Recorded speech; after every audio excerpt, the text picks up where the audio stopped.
Hello everyone.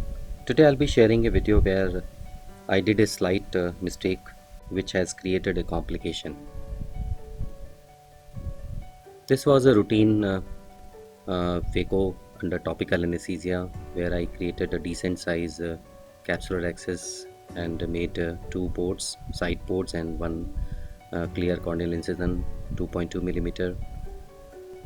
Then I did hydro procedures, I did hydro delineation and hydro dissection both, and I started my phacoemulsification. Routinely, I before holding the nucleus, I always remove the anterior subcapsular epinuclear plate to make the nucleus naked, and then I held the nucleus with the phaco tip and divided into pieces through vertical chop.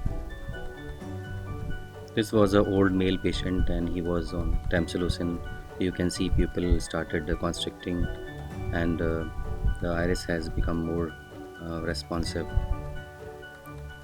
A thick epinuclear plate was there. I thought to remove it through irrigation aspiration because pupil was not well dilated, so it was not safe to remove through the phaco tip. Now see carefully what is going to happen in next moment. I held the posterior capsule and created a small posterior capsular rent. See this again in the slow motion. I was trying to hold the apex of the cortical matter, but unfortunately I held the posterior capsule and created a small capsular rent. This is the time to stop your all action except one action, that is your foot control. Do not leave your foot control. Just look at the site of the posterior capsular tear. Just assess the any movement or any extension of the posterior capsule. Here the rent was small, and there was a very slight movement of vitreous in the antechamber, so I continued. I decided to remove the cortical matter without going close to the site of accident. I used blunt Sinski to expose the capsular margin so that I can grab the cortical tip, and I can remove and I can pull it towards the center for the easy irrigation and aspiration. This is the time where you have to control your nerves, and you have to do all efforts to maintain the antechamber gradients.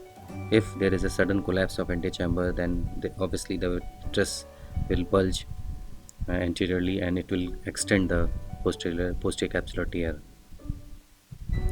Always fill the chamber with the high viscosity viscoelastics before withdrawing your IA tip.